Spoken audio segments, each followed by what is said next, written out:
सर्वधर्मान् परित्यज्य मामेकं शरणं व्रज अहं त्वा सर्वपापेभ्यो मोक्षयिष्यामि मा शुचः.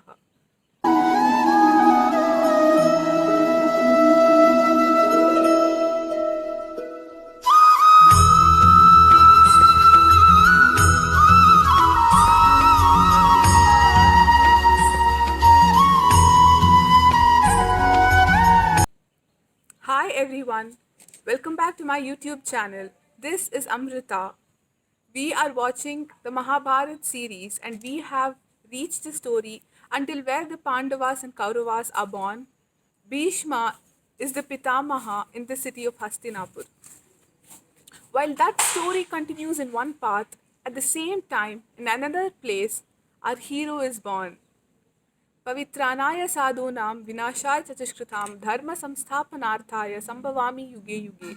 This is a shloka where Krishna says that every time whenever adharma is uplifted in the world, he will come, he will take an incarnation in this world to re-establish dharma.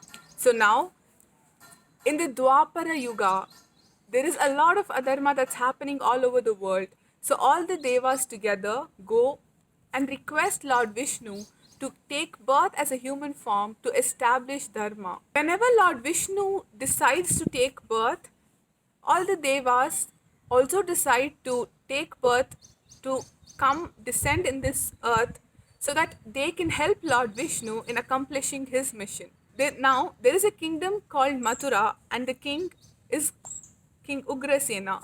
He has a son called Kamsa. Kamsa is a very, very cruel person, and due to his greed to become the king, he imprisons his own father, he puts his father into the jail and takes over the kingdom and crowns himself to be the king. Now he has a sister called Devaki. Kamsa in his court had a minister called Vasudeva. Vasudeva was a very soft-spoken, a very, very kind-hearted gentleman. He was already married to a woman called Rohini, and Rohini lived at a place called Gokul. Now, Kamsa requests Vasudeva to marry his sister Devaki. On the request of the king and a dear friend, Vasudeva agrees to marry Devaki. Now, the grand wedding takes place, a wedding ceremony takes place. So, Kamsa now decides that he himself will ride the chariot and take Devaki to Vasudeva's place.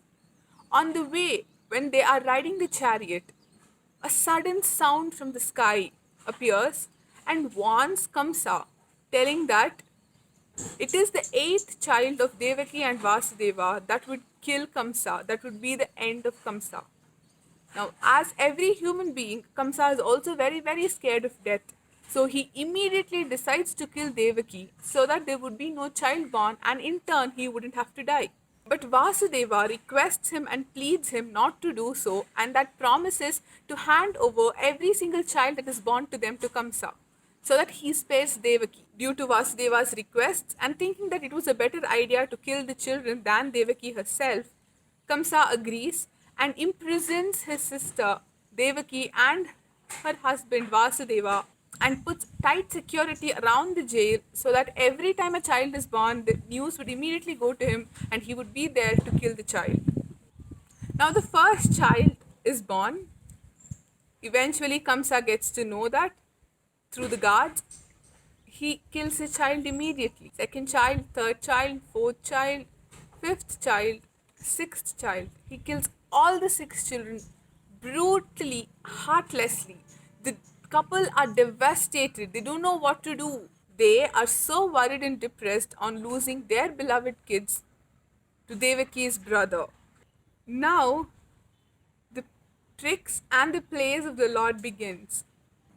Now, Devaki is conceived for the 7th time with the 7th child. What happens is, Vasudeva already has a wife called Rohini living in Gokul.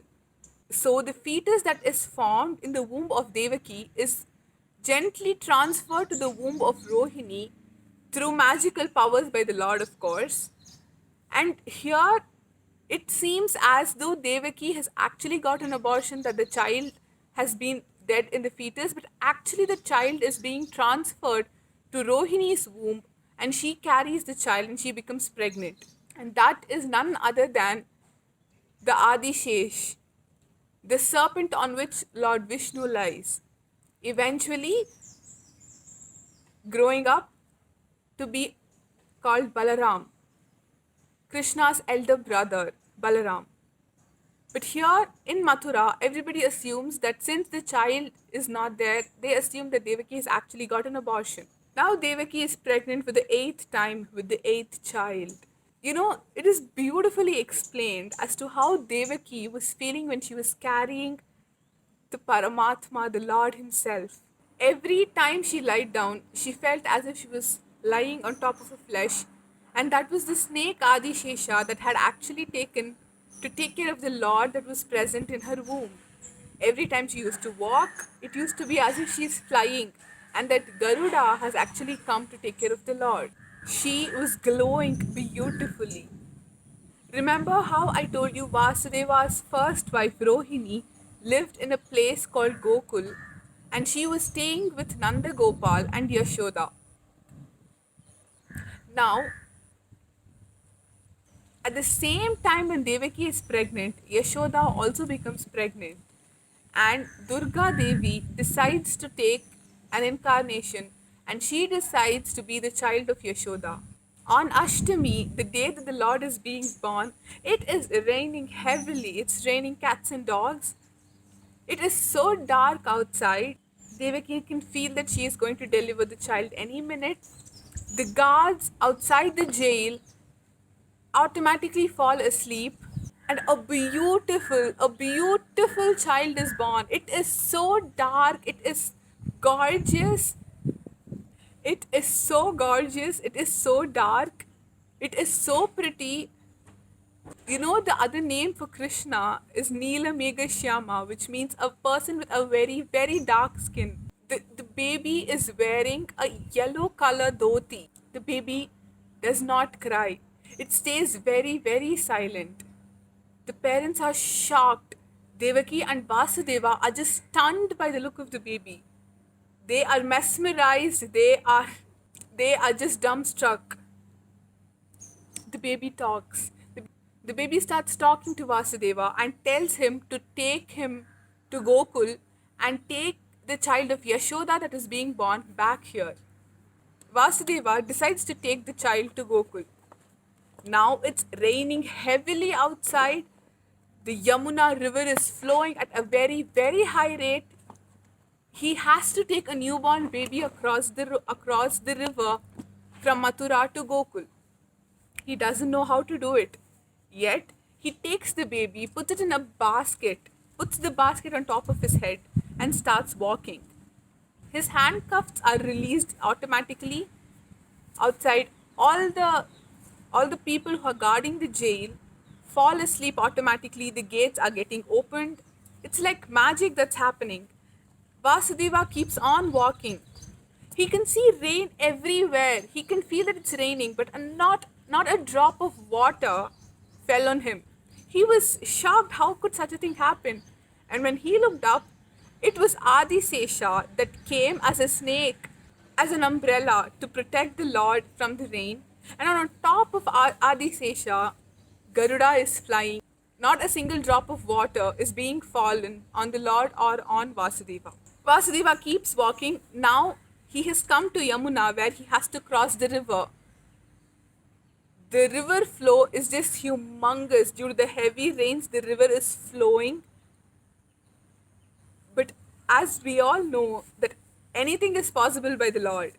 So Yamuna starts flowing backwards, leaves a gap so that Vasudeva can cross the river.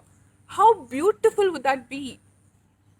All just the magic and the charm of the Lord. Vasudeva walks and reaches Gokul. A girl is being born to Yashoda, so he exchanged his own child with the girl child that is being born to Yashoda and brings back the girl child back to Mathura from Gokul the same way. And again, the doors are open. He gets handcuffs again. And then the guards wake up, and then the baby girl starts crying. How magical. All this is possible only by the Lord, I guess. So now, Kamsa hears the news of the child being born, And when he hears that it's a baby girl, he is shocked. He actually laughs, scorns and laughs surprisingly. How could a girl end up in killing me? Even otherwise, he goes to the jail to kill the child. As he takes the child gently slips away from his hands and goes up in the air and talks to him, telling, "You stupid fool, Kamsa, the child that is been destined to kill you has already been born," and then just disappears. Now Kamsa is clueless. He doesn't know what to do. But he does do something. I guess we will have to wait until the next episode to find out what he does. Stay tuned for more such videos. If you like this video, then please like, comment, share and subscribe to my YouTube channel. Until I see you next time, it's bye from Amrita. Be good, do good, always. Thank you.